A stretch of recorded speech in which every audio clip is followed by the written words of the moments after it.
What's going on, everybody? It's Thursday morning, 7:30 on the East Coast, 6:30 here in Minneapolis. Look at this. Look at Chris. He does the full studio, the full hat, early morning, no screwing around. Doesn't matter, man. 24/7 nationwide right there, man. How about it, Chris? How you doing, man?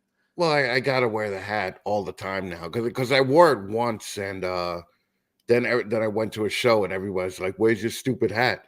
And I was like, "Oh man, now I got to wear it," And yeah, it just became a thing. It's a good thing too because I have a 5 head, so it's like just I wear get the it.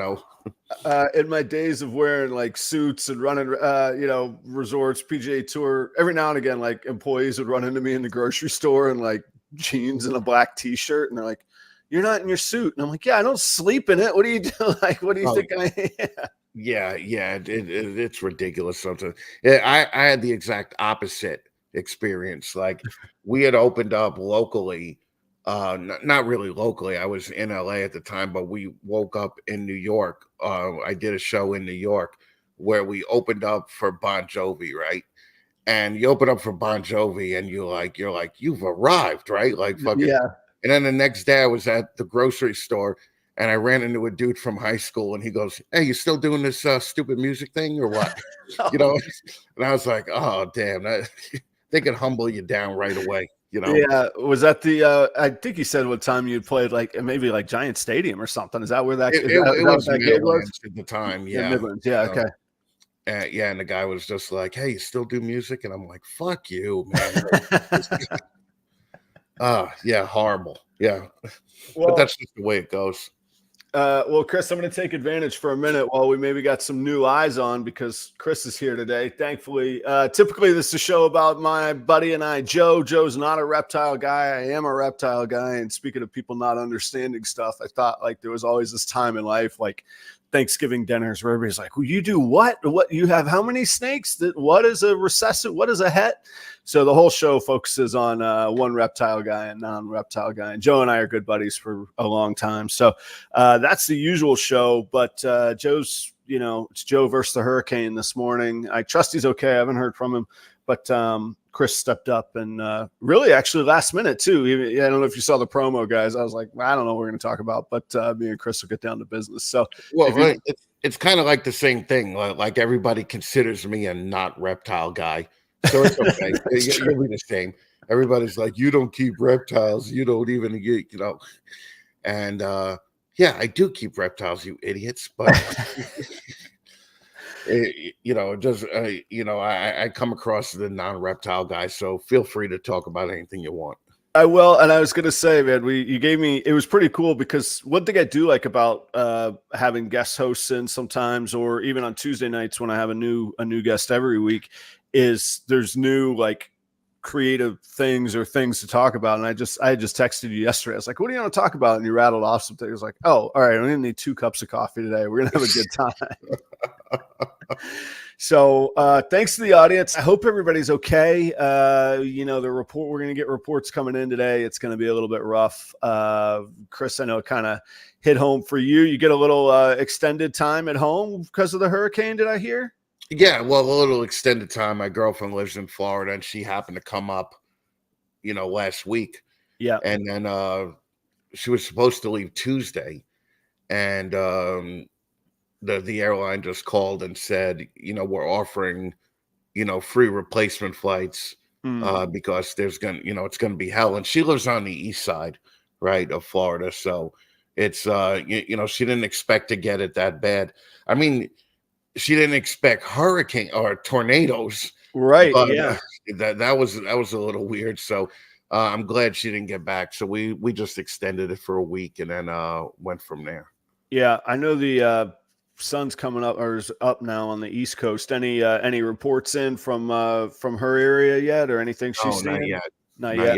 I know her backyard looked like a bomb hit it.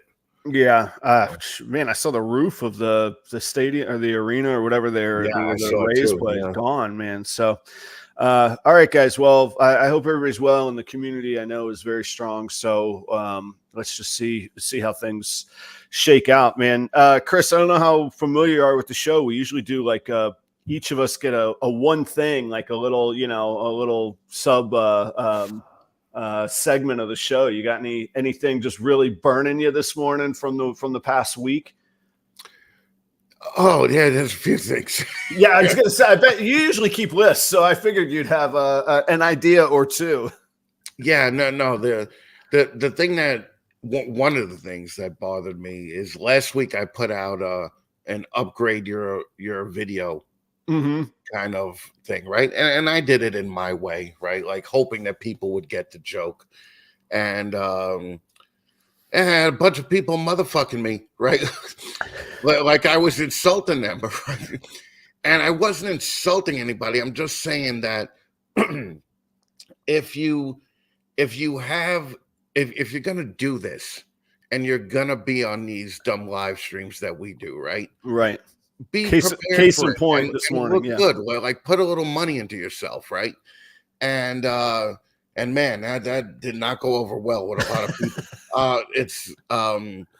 It was just a weird thing because I thought I'm like, hey, I'm helping people now, right? But apparently my tone is very insulting. But it's a New York tone, right? Like so I just think that everybody gets it. And at the end of the day, a couple people did not get it, and they put out like responses motherfucking me, and then they put out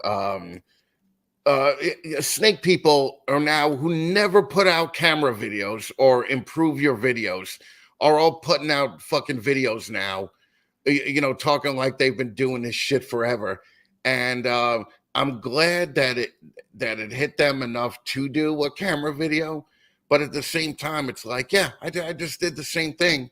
And you guys were motherfucking me, about it all week. So basically what I want to say is just relax, people. Like, it's just a joke, man. It's just a fucking joke.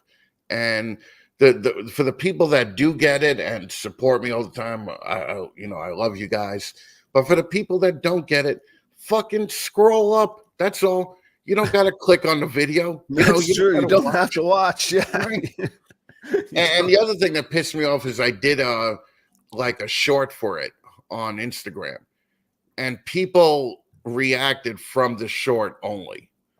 They don't even watch the whole video. Didn't take the time. Yeah. So at least give me the fucking quarter of a penny for the view on YouTube, and watch the whole video before you put out a video motherfucking me. It just seems like a lot of unnecessary work, Am I wrong? I think most things in my life go back to restaurants, music, Seinfeld, or pro wrestling. That's kind of my framework of how I get through life. Which that's my exact thing, except the restaurants. Yeah. So in pro wrestling, there's a long tradition of, even if you're pissed at the other person, that makes the best content. You got to go work with them. You got to do work. You build the heat. If the one guy is building the heat, there's always the good guy and the bad guy. It's never two good guys against each other, and rarely two bad guys. I've tried to work with these people, and they're like, I'd rather be dead than work with you. No, I'm saying they should you get eyes. I mean, even at only 16 viewers, that's a high metric for 7:40 in the morning across America. Like, get Chris on your show, or do work with Chris, or call up Chris and be like, hey, you pissed me off, but let's do some work here because this could be helpful. Like this. Well, you can do this stuff. And my whole thing is just to be funny and entertaining, right? Yeah. As a matter of fact, somebody said to me just about a month ago, he's like, yeah, you've become just an entertainer. And I'm like, from a ball python breeder, I'll take that. Like, I'll take that entertainer thing. I was always just an entertainer, You get all the attention without having to clean all the shit. Right, all the shit. Yeah. Exactly. It's just like, and people have hated me for that too. They're like, why is he so popular? Why do people take his word? He doesn't even breed anymore. And I just tell them, like, the reason that people, listen to me is that I was doing what you were doing, making snakes 5 years ago, except I was making snakes that they're making now where you're still 3 years away from doing what I was doing 5 years ago, you know? Yeah. So, but the people that hate me like hard, like they just, yeah, I get go kill yourself DMs daily during the month, you know, like it's just what I do. I pissed off a guy in Canada too, and he was just like, That's hard to do. A Canadian you made mad? dude, I would have never thought I would have, I was a little bit worried when we went to Canada. I'm like, this guy's gonna fucking hit me with a chair in the back of the fucking head while I'm wheeling by, So yeah, it's but the people that hate me, you don't gotta hate me. Like it's a different show. That's all, man. So Yeah. it is what it is, though. Like I got my place. I know my lane. I'm not trying to teach anybody anything, especially about other reptiles. And if you learn something on my show, fucking cool. If you don't learn, I don't care if you learn something as long as you laugh when you watch me. Yeah. There's what's the expression? An acquired taste. Like there's nuances and levels to you, man. I gotta say, like the first impression, somebody can be like, "The hell is that?" If you take the time or realize you have a reach for a reason, you have a following for a reason, and you're good at what you do, man. There is an entertainment factor, which is strong, but when you texted me, you were like this failed ball python breeder thing going around, and I thought of my father quit his job when he was like 40 to go. He bought a music store on a whim, man. You think like I follow pennies, you should see my father. Holy cow. And he like is the most like him thing to do. And he gave it a go for 3 years and it didn't work. And he, to this day, he beats himself up a little bit over it. And I'm like, Dad, you know how many people dream of walking out of their career that they have no soul at, and going and doing it and experiencing it? And honestly, like, screw whether it worked or not, screw any of that. You went through it and you could tell so many people about what you went through and either what worked or didn't in your insights. Like, I love that. What's that expression about like the critics are like, what's the word? Eunuchs. Like, if anybody doesn't know what eunuchs are, they're castrated men. You looked the part, you talked the part, you walked the part, but when it comes down to it, you're not willing to get in the ring and do the job because you can't. Right. And like you got in the ring and you did the job, and for whatever. Well, not only that, we did the job for 10 years. Yeah, 10 years you do it, right? And we sold snakes to Josh Jackie when Josh Jackie was just starting out. We sold snakes to Justin. We sold snakes to Mark up in Canada, Mark Mandic. We sold snakes to Ozzy.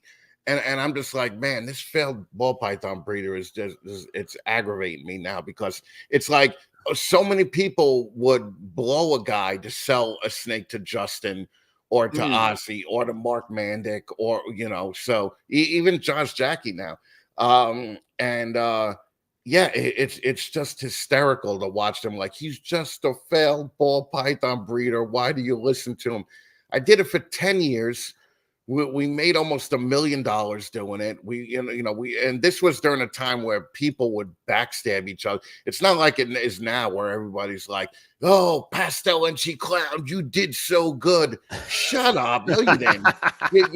you idiot. Like this whole toxic positivity is just ruining the hobby, because these guys would, I mean, if it meant making a sale quicker, they would stab their own mother in the back to make an extra $15, So save $15 these days. Holy cow. Yeah. Yeah.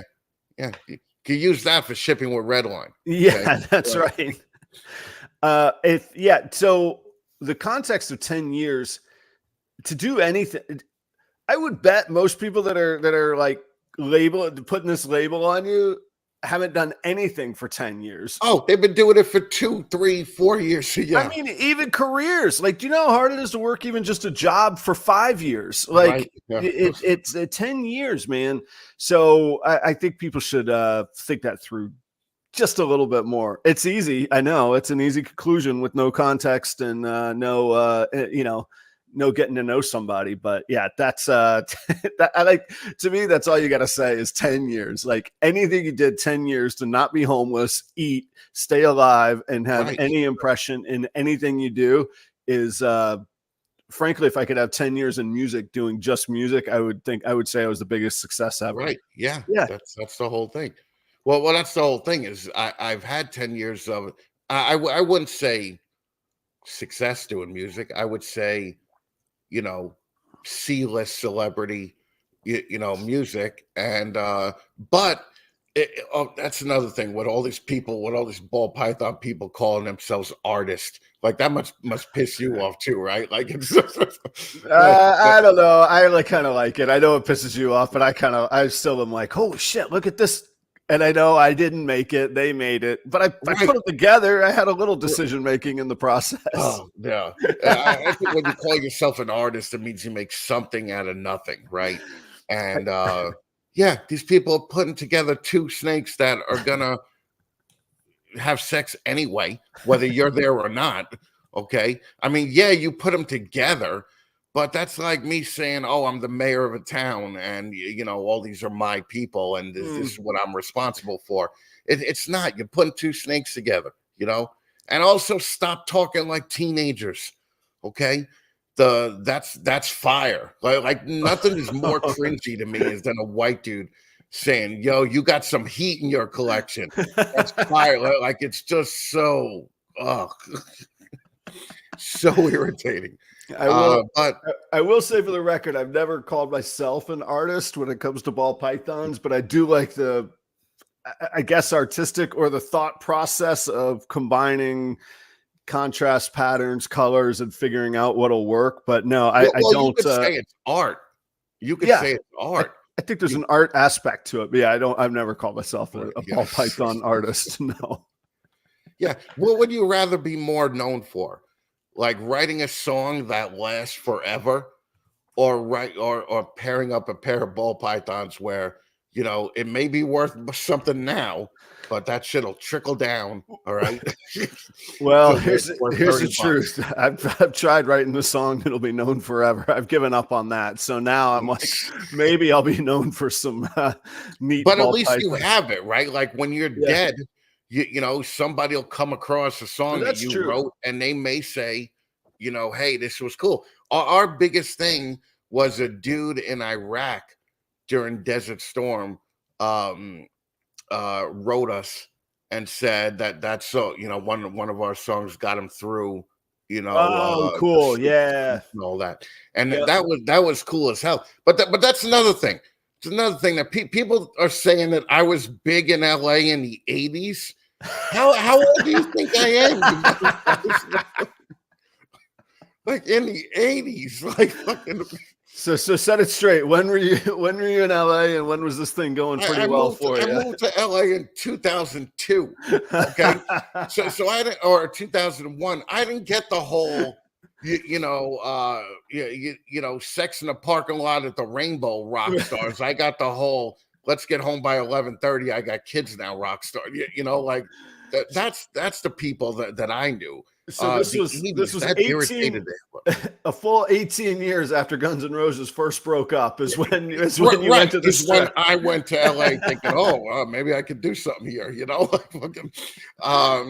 yeah. So Jared Wood on the lamest. Show him my fucking Nation network. It's like Chris was big in the 80s. I'm like, dude.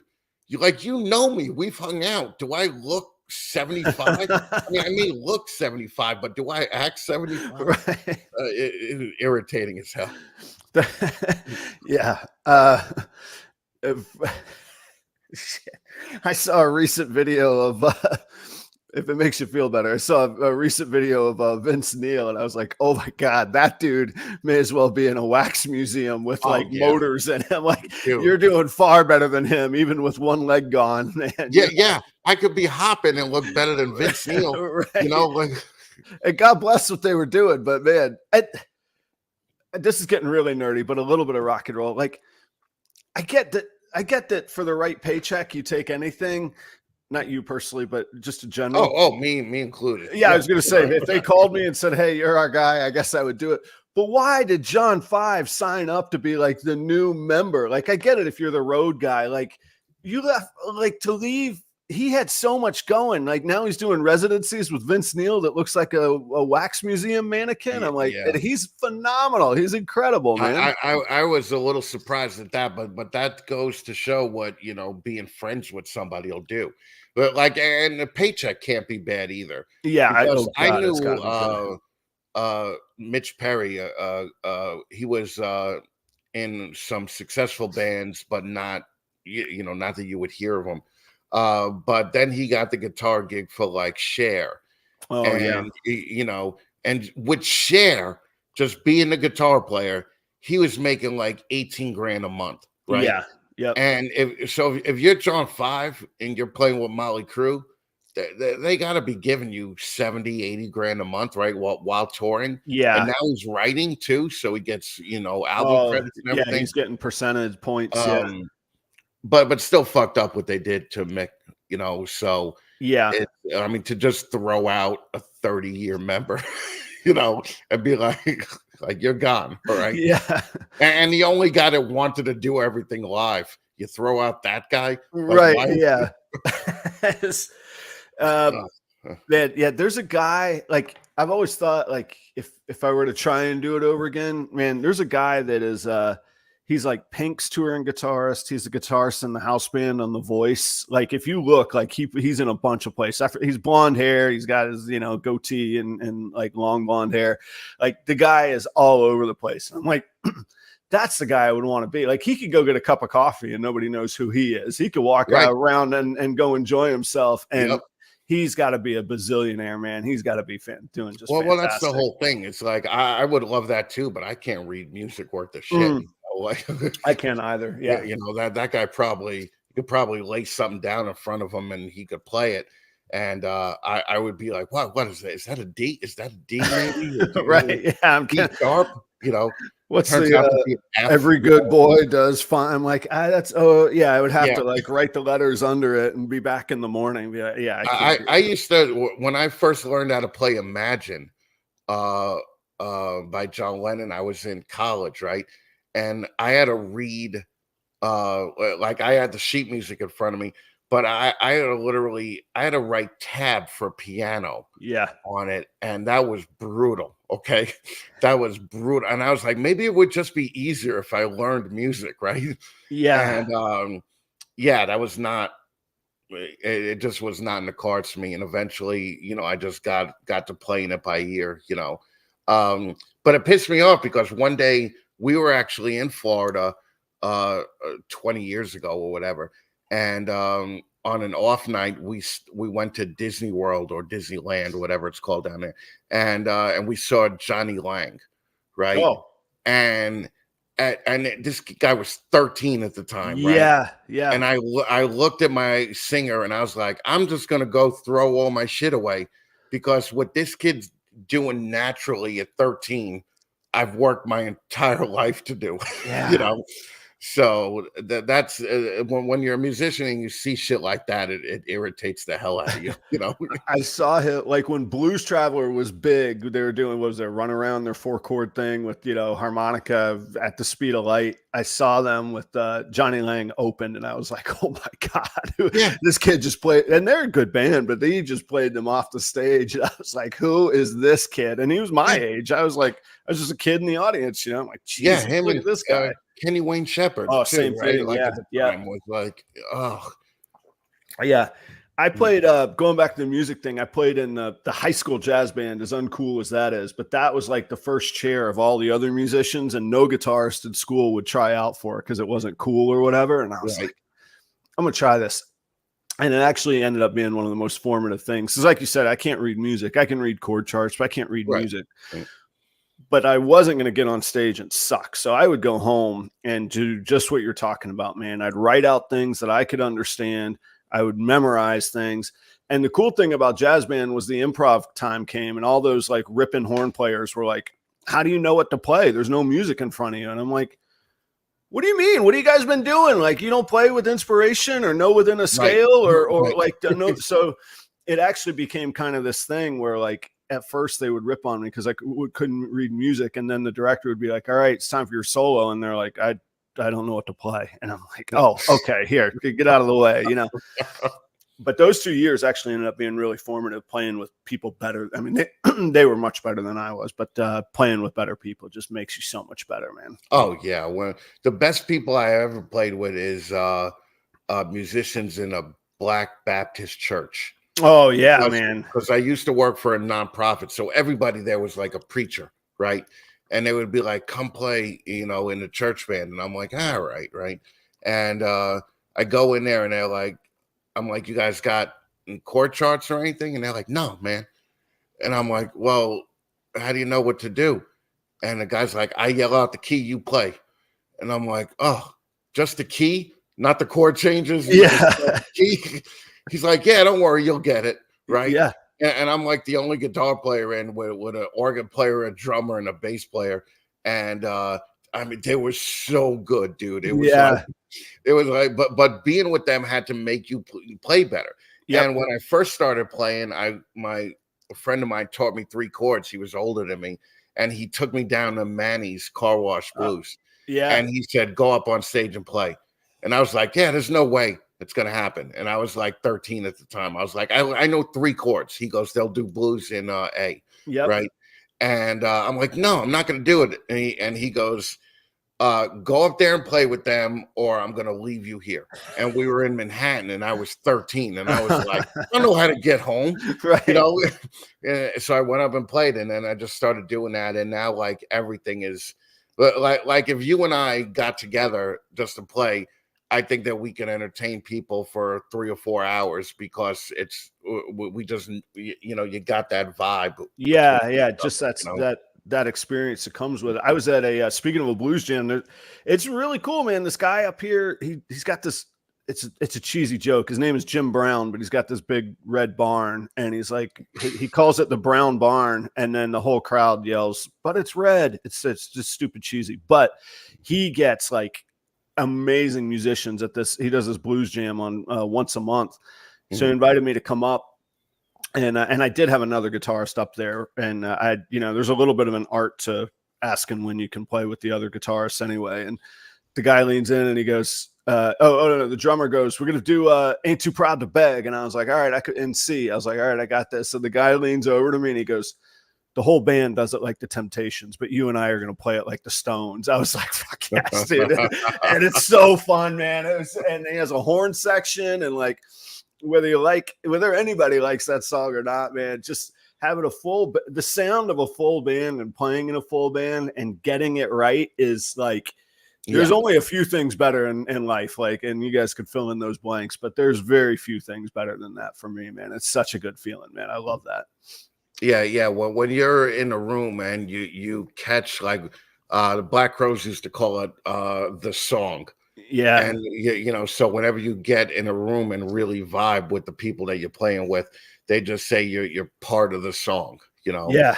And I always thought similar things to that, because we had a guitar player for a little bit in the band I was in LA who was so technical and knew all the, you know, all the scales and all the notes and all. And, you know, he's one of those dickheads that you're like, "What's this note?" And then he's like, "F sharp," you know, and like, he just knows it automatically. Or starts into the theory. "It's on the circle here. It's the 5th." And I'm like, "Dude, just tell me what it is. Just show me what the hell to do." That's what the whole band was just like. The whole band was just like, "Just shut up." And it ended up not vibing because the guy was too good for us, you know?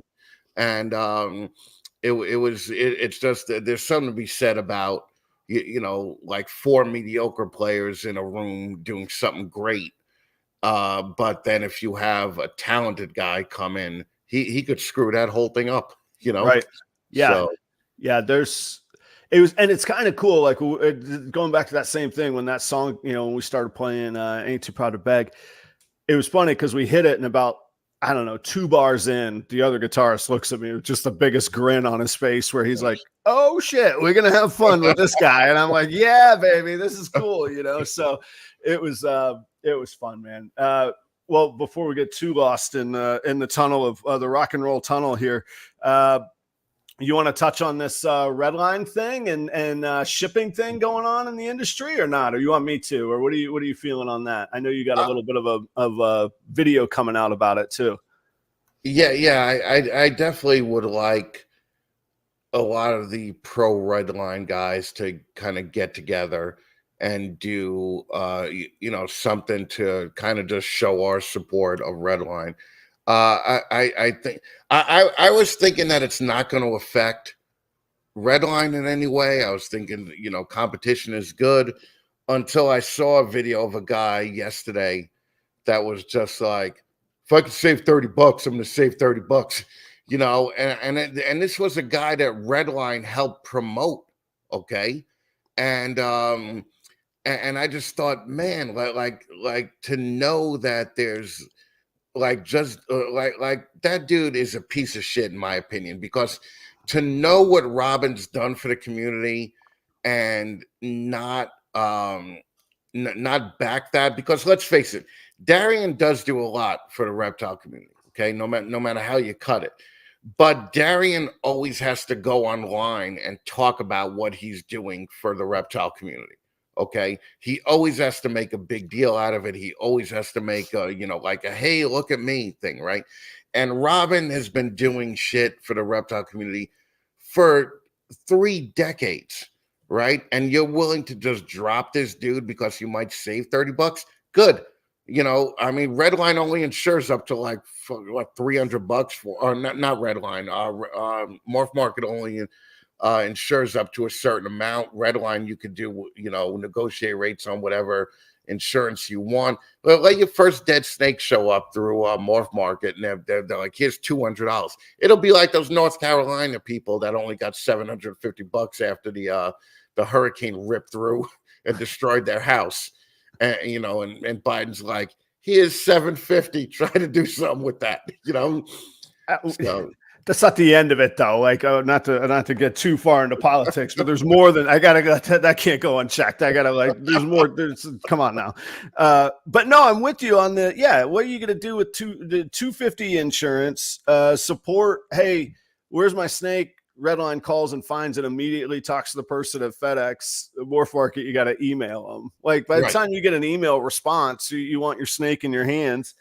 And then I don't have as much insight to this as you do, just because of daily work, but the years of a relationship with a company, like FedEx, you can't beat that institutional knowledge, man. Just like we were talking about with you did something for 10 years and people want to blow it off. Like, oh, you're just this, no information kind of guy. Bullshit.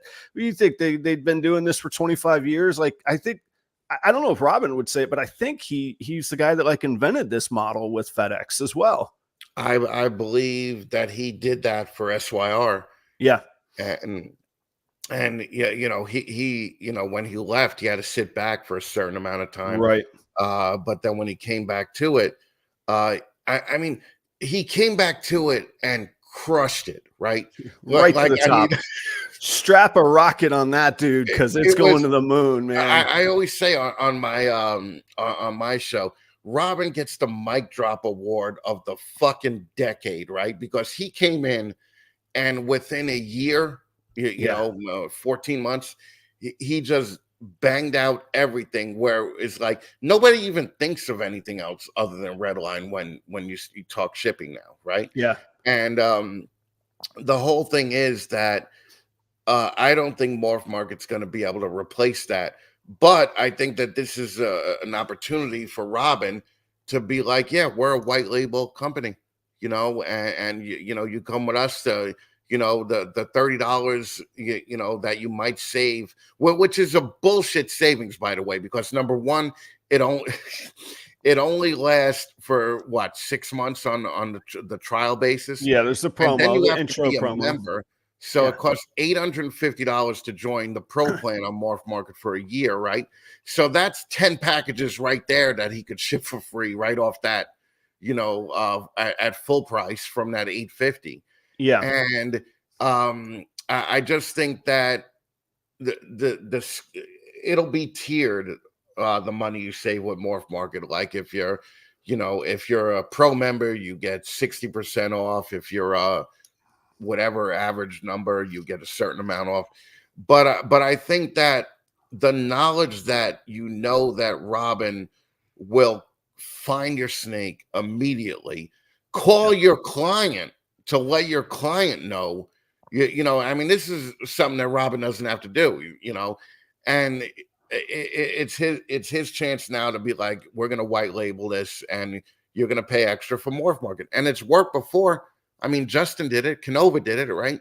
Yeah. But like, you could put out the same snake that Canova got for 10 grand tomorrow, and you'll maybe get 7,500 for it, 7 grand for it. Exactly. So there's an opportunity for Robin to be the Apple of shipping now. And I hope he does. And of course, I'm a little biased. Robin sponsors me. Morph Market canceled their sponsorship with me. Oh, okay. It goes even deeper. Yeah, I got you. So yeah. And I'm very pro Robin in this because I don't like the approach of this. And one time, I'll tell you a story about Morph Market. This one, John Lehman owned it, right? Yeah. He got a little upset with me that I took Clutch as a sponsorship, because he said that Clutch is an organization system and Morph Market has an organization system. And I was just like, so what, does Morph Market just lay claim to everything done on a computer now? Like you can't do that. No. And that's what, and I thought it'll never happen, but that's what Darian's trying to do now. He's trying to do the all under one roof thing.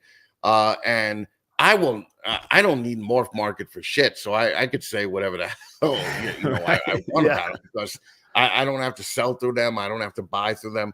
And I just, the way this was approached, and in that video that I saw yesterday with the guy, saying I'll save the 30 or 40 bucks.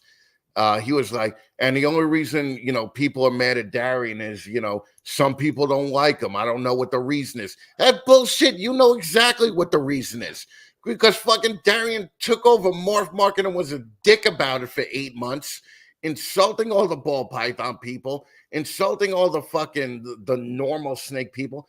And it just shows how dudes could just pinch pennies and just like be willing to throw somebody who's done great work for you under the bus so quickly. And that video really irritated the piss out of me. I got to tell you, it was very more than it should have. Yeah. But I consider Robin a friend, at this point. And I don't like when people take shots at your friend, and especially I don't like watching your friend get thrown under the bus. Yeah, I do know, and obviously, if people don't know, Robin sponsors my other show. He definitely sponsors my brand and me, and has become a friend and a mentor. So similarly, I'm biased, but to me, I don't even think it was 30 or 40 bucks. I think it was closer to like 20 or 25 bucks he was saving. Like you say, you got to pay the 840 to be the pro member. And you don't, like, if you're a pro member spending at the 840 amount, but your insurance caps at 250, I'm guessing you're selling snakes that aren't anywhere near the 250, right, or your bread and butter. Yeah. And I just don't, like I say, and like you said, the value isn't there, even if you're saving a couple bucks. And that's on the surface. Below the surface, support, relationship with FedEx, and the customer service of, I don't know, maybe somebody's so good that they don't need help with shipping temperatures or knowledge. But like, I live in Minnesota. Tonight it'll be down in the 30s. In Florida, when there's not a hurricane blowing through, it'll still be 90 tomorrow. Right. Most people want to know, if I ship a snake for $1,500, who can I go talk to? So you could talk to them and they'll insure it. Like, you're covered then. That's not going to happen. Or it's not happening right now. And look, Darian could be the most successful shipper ever. I mean, he's a successful guy. Maybe it's going to happen, but to the other thing about that video was that was like 48 hours after they rolled out. He hasn't even shipped a snake yet. All he did was get quotes. Like, at least like see things through for a minute. So no, I'm with you. And I don't think, I think it'll be good to see play out. I do like competition. I don't like monopolies. So on the one hand, good for somebody else wanting to get in the game. But at the end of the day, I like specialists. And if it's a good person and they invented the model and they're still leading the industry, like right. Where's the question? I hope that Robin, when these low end bitches call Robin and be like, well, Morph Market will do 65% off. I hope Robin is just like, then go with Morph Market, then, you cheap fuck. Like, we don't need you. I hope he does nothing to change. I hope he does business. Like, Robin is executing at such a high level with what he does that I don't think Morph Market's going to be able to touch it. At least not for 6 months to a year. And when you're in a business like this, 6 months to a year, that's a lifetime. Yeah, you could revamp everything. And I hope Robin does nothing different. I hope he does what he has to do to facilitate a change in the market. But it's Robin all the way. And I only ship 20 packages a year, 25. And that's not even reptiles. I use Redline for shipping, normal things, Yep. And I just hope that, like show your balls and stick with Robin. If you were basically blowing Robin for the last 8 months, you're a dirty whore if you fucking just take the newest dick that comes into your mouth. You're a dirty whore, and we don't need you. All right, so fuck you. If you guys haven't caught on at work, you want to put your AirPods in, okay, guys? This is what you're gonna want to do here this morning. Yeah, I purposely was thinking, man, I really got to clean it up for Adam's morning show. I'm sorry, I shouldn't have did that. No, I have, and we've talked about this before, but audience might not know. Like, I have a certain brand, but I also have a personal belief. Like, why would I invite somebody into my home or into my place and then tell them who they're supposed to be? Like transparency and authenticity is at the core of what I believe in. So, and like we were talking about earlier, there's a persona and entertainment factor. We're probably all adults. If there's a few kids, guys, get your parents or whatever. I don't think there's any kids watching this show right now. I don't think so either. But what's funny? Actually, it was a really, like, this is going to sound like me, like, building myself up. But there was a kid that was blown away this weekend. He was like, "It's you." I was like, this is weird. I don't know what to say. Like, he's like, "This makes my dreams come true. Can I hold one of those snakes?" And I'm like, "Yeah, dude, here you go." I mean, he was there like 15 minutes. Just like, I was like, wow. Okay.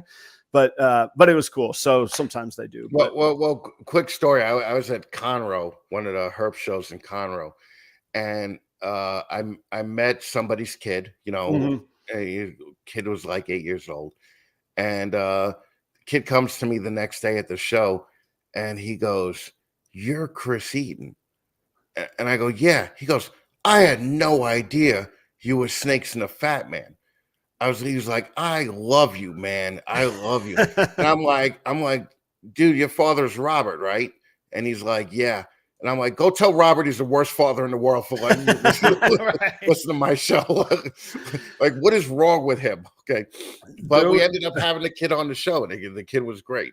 Cool. I didn't know. Oh, yeah. Man, I almost cut you off before you said that part. That's cool. I didn't know that part of the story, man. I had John Lehman's kids on my show. Yeah. Oh, nice. So there was so down in Key West, there's they call it Mallory Square, but it's like it's not like Times Square, but like there's all these street performers, and it's where everybody goes to watch the sunset when they're in the Keys, and there's dudes juggling fire. And anyhow, there's this dirty clown telling jokes. That literally, he's a clown, and he's just telling kind of filthy jokes, but they're all innuendo, and he's doing like these gimmick slapstick things.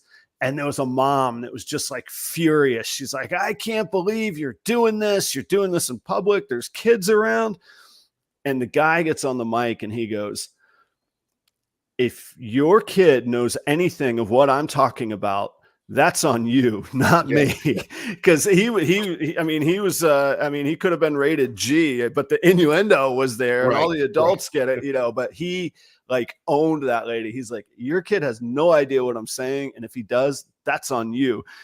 So anyway, yeah. But there's the delayed disclaimer. Chris, I always forget because I get going, especially when you and I get together. I got to pay some bills here real quick, man. There's some good people that take care of us. Chris, if you were to buy frozen rats, who would you buy them from, man? Desiree. I would not even worry about going anywhere else. I wouldn't either. Desiree owns a Cold Blooded Cafe. And look, Robin's kind of front and center out in the community and all that, but let me tell you, Desiree and the people at Cold Blooded Cafe were and still are, in many ways, one of my biggest supports. But they're fantastic people. But let me tell you too, and I actually filmed a video yesterday. I just got a shipment. Their packaging is all biodegradable now. It's all recyclable. And look, maybe that might not be your thing in life, but even when you just have a big box of stuff laying around and you need to get rid of it, man, it's easier to get rid of. The rats came in completely frozen. The dry ice still solid as a rock, clean, organized. They raise all of their own rats. They feed all their rats Missouri. These aren't lab rats coming in anywhere from around the world that who knows what's been tested on them. These are grown in Indianapolis. They're in-house. You know what's coming. It still comes back to it. Like, you're going to save a couple pennies somewhere else, or you're going to go with the safest, cleanest, best product. Come on, these are live animals that we're buying food for. So use a promo code proper11. They'll save you 11% off your order, which is a pretty good chunk of change on those prices. Husbandry.pro, your data collection, your data analysis, your organization system. It saves me time. That's why I like Husbandry.pro. It also powers my website, properroyals.com, and they got amazing coffee mugs too. I think you could probably get one of these at Tinley this weekend. Go check them out. And you can use a promo code PRoyals60 for 60 days free trial. Even if you don't remember the code, just go to properroyals.com. There's a button right there you can push. Kreative Genetics is Keith out in Fresno, California. For once, California is not the one that's getting the weather that we're all worried about, or fires or whatever. Keith and I are working in a Xanthic clown project this year, doing a breeder partnership. A lot of those hatchlings are hitting the market. Also, Keith works with genes like Stranger in single, double, and triple combos with hypo, with pied, clown, Xanthic. So check out some of those ingredients if you're interested. I know that he just hatched. You have to see when they're available. He just hatched some super gravel clowns, which I have to admit I'm a little jealous of. That's a project I like working. So they looked great, though. You could be jealous and happy for a friend at the same time. So check out Kreative Genetics. Last but not least is Charlie at Reagan, Renee, Royal Pythons. That is Charlie. One of the best, most meticulous guys that I know of in the whole industry. He's out of Cherry Hill, New Jersey. He's breeding singles, doubles, triples, quads, ingredients for all of them. Krypton project, DG project stuff that's just fantastic. Go check out Puzzle Stuff. He was selling projects for that. I don't know if it moved or not. I know he was selling a candy pied project, like 13 breeder animals. All of those things are available. Go check out Charlie at Reagan, Renee, Royal Pythons. Thank you to all the sponsors. Chris, you know how much work goes into putting on these shows and prepping and even looking halfway decent in the morning. You pulled on a Proper Royals shirt today too, my man, dude. You're just selling out for the cause. I appreciate it, man. I'm a complete sellout. I will go wherever the money is, except North Market. But I got bad news for you here this morning, then, man. I just want to, let you know, Charlie is also in the 15 Minutes of Lane contest this year. So he's one of the odds-on favorites because of what he does. But also, fuck Charlie. He doesn't sponsor my show, so fuck him. Well, that's it was a big win for me. I really felt it. I really felt it was good that he came. To the anyway. Yeah, Charlie is in the 50. I forget, man. That's a long contest. I felt like his episode was last year. It's such a long time, man. When does the countdown's on? When does the actual promos start? The voting starts November 16th. And the campaigns, like, don't you put like a because you don't want people campaigning before all the episodes have aired. I didn't want to, but one jack off did it a bunch of times already. We set him straight. All right. Okay. But there's some great guys this year, and they really know how to put in the work as far as making things funny and making things like interesting in the reels. But also, it's not the reels that just matter. The reels only account for 25%. If you don't have a good collection, if you don't have a good business mind, if you're not going to be here in 5 years, and the judges actually call and interview every contestant. So, just because somebody made a funny reel doesn't mean they're going to win. Right. But that being said, we have guys like Tito Vargas this year, Tito's Lenny great from Demonic, and these guys are brutal when they make jokes. Okay, they are New York comedian brutal when they make these jokes. Dude, Tito will make you cry. I know Tito personally. He was my ASF breeder back in Jacksonville. Like, Tito and I are buddies, man. Like, I know his son and his wife. Like, Tito will make you cry and then walk away and leave you there crying. No hug, no nothing. You ain't getting anything. You're not getting a kiss on the forehead, no nothing, man. Yeah, it's so great. I love like one of the dudes. I'm just going to say this because it's funny. One of the dudes that was in it had a picture of him with Barchek, right? So we posted a picture of Barchek with him in the group chat. And Tito goes on and goes, he goes, what was that? Make-A-Wish Day? And without saying it, he said everything in that joke, right? And there was no fat on that joke, right? Okay? Just like right no to fat, it. but like, so it's gonna be fun this year, I think, especially with these guys in it. Inked Lady is in it, who does great reels and funny reels. I love them, and yeah, it's gonna be a good time. So yeah, November 16th, the voting starts. So okay. Cool. It is always fun. I had some fun last year with a few different people participating. I didn't participate in the contest, but I had some. I grew a mustache for the damn fun participation, man. So it was it was pretty fun. Anthony says, Adam, I sent you an email. Anthony, I don't see that email. properroyals@gmail.com will get me directly. So you're welcome to email me or anybody else's. Chris, on a serious note, man, I think it was yesterday, but I saw your reel.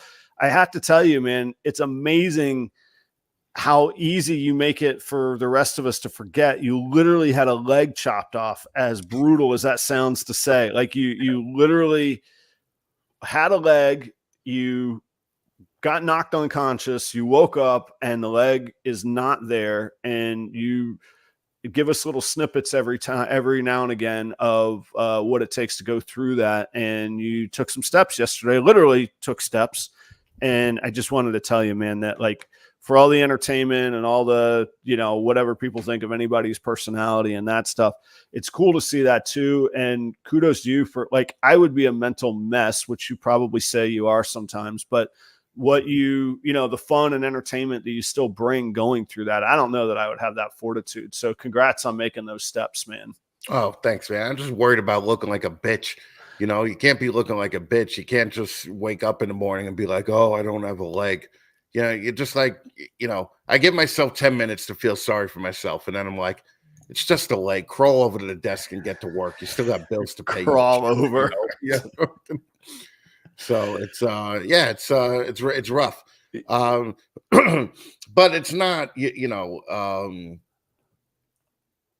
learn to adapt and live with it, and figure it out. Like I was driving for, I've been driving for the last 6 months, Yeah. So, so I don't really care about that. The only problem driving is I have to wheel out to the car, and then I leave the wheelchair in my parking spot. I go to the place that I got to go to. They come out and give me the stuff because they know I'm pathetic with one leg, right? And can't walk in there.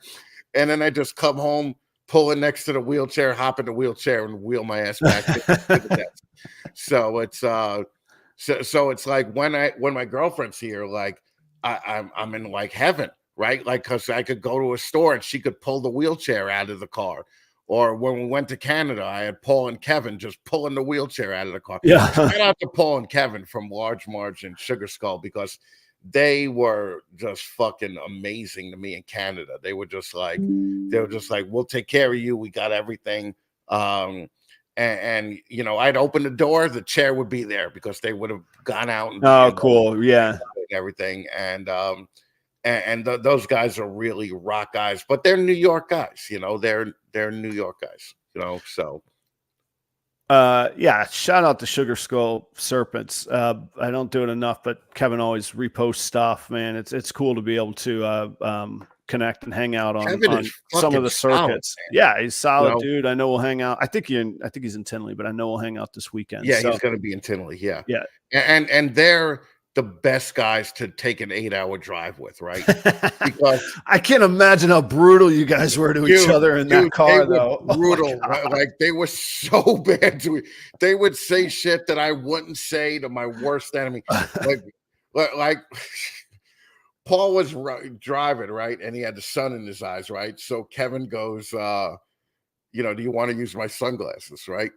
And fucking Paul goes, I wouldn't be caught dead in your fucking sunglasses. Fuck you. I hate you. He's like, I'd rather squid for the next 3 hours than wear your sunglasses. Yeah, no, it's great. It's so New York. Like I joke around about New York being full of idiots, but and you know, it is really full of a lot of liberal idiots. But fucking when you get together with real New York, like blue collar guys, it's the funnest time that you'll ever have in your life. Speaking of guys that you like to get together and hang out with, tell us about. I think the last time we hung out, you were talking about starting like the idea of a network or consolidating a few people or supporting a few people is another way to put it. Tell me about you had just rebranded to the Fatman Network. Give us a little promo on stuff you're doing if people aren't familiar. Fatman Nation. Yeah. Yeah. Excuse me. Nation, not network. Sorry. And what I figure is like what all these other people are doing. I mean, shout out to MJ, believe it or not. MJ is really doing a great learning network for the reptiles, right? And mine wasn't going to be, you know, I'm not going to have the greatest green tree monitor producer in the world, you know. I'm not going to do that. So I'm just making up new shows to air on the network, and the lamest hopped on board as the first show. And then we have my one black friend and my one white friend that I do. We're doing another fully produced show coming out in January. That's going to be, it's not going to be live. It's going to be like unscripted reality kind of shows. And that's where I'm hoping the network, you know, or the nation goes from there. Did I see you doing something with Benny as well these days? Oh man, I'm psyched about that, man, because Benny, if you guys don't know, Bionic Benny is the only other amputee in the hobby, I think. We think we're the only 2 amputees in the hobby. And we're doing a show called Rise of the Machines, just talking about, you know, what we go through, you know, and things like innovative ways that we figured out how to do things, you know, your normal stuff that people would normally take for granted. Benny keeps reptiles that he should not be keeping, okay, for a guy with one leg. You know, he has like anacondas and retics and giant monitors and shit. And I'm just like, dude, I don't even know how you do that. And Benny went from being like a 300-pound fat bastard when he lost the leg to like one of the most in shape dudes that I've ever seen in my life right now. And yeah, the guy is some push-ups with one leg. Yeah, he's always happy. He's always, you know.